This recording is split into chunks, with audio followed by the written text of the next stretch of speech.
नमस्कार मित्रांनो, स्वागत आहे तुमचं आजच्या या व्हिडिओमध्ये. आज आपण या व्हिडिओमध्ये जाणून घेऊया आपल्या 10वीचा मार्कशीट म्हणजे 10वीचा आपला निकाल कसा प्रकार बघायचा आहे. निकाल बघण्यासाठी आपल्या मोबाईलमध्ये जे आहे आपल्याला एस-एस-सी रिझल्ट जरी तुम्ही टाइप केला, या ठिकाणी तुम्हाला एस-एस-सी रिझल्ट टाइप करायचं आहे आणि या ठिकाणी महाराष्ट्र स्टेट बोर्डचा जे वेबसाईट आहे, या वेबसाईटवरती तुम्हाला जायचं आहे. इतर कोणत्याही वेबसाईटवरती जायचं नाहीये तुम्हाला. या वेबसाईटवरती यायचंय. जर तुम्हाला शक्य होत नसेल तर मी व्हिडिओच्या डिस्क्रिप्शनमध्ये देईन. तिथून देखील तुम्ही डायरेक्टली या पोर्टलवरती येऊ शकता. या पोर्टलवरती आल्यानंतर तुम्हाला एस-एस-सी एक्झामिनेशन फेब्रुवारी 2025 रिझल्ट जे आहे बघण्यासाठी तुम्हाला व्ह्यू एस-एस-सी रिझल्ट यावरती तुम्हाला क्लिक करायचं आहे.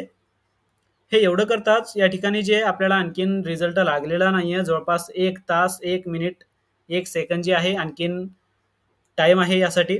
तर या ठिकाणी क्लिक केल्यानंतर तुम्हाला जे आहे सर्वप्रथम तुम्हाला या ठिकाणी जे एक मार्कशीटचा आपल्याला जे रोल नंबर असेल, रोल नंबर आणि तुमच्या आईचे नाव जे की पूर्णपणे कॅपिटल लेटर्समध्ये तुम्हाला टाकायचे. टाकून तुम्हाला जे आहे सर्च करायचं आहे. हे या ठिकाणी आज 13/5 म्हणजे 13 मे 2025 आज 1 वाजता जे आहे लागणार आहे. सगळ्यांना हार्दिक शुभेच्छा.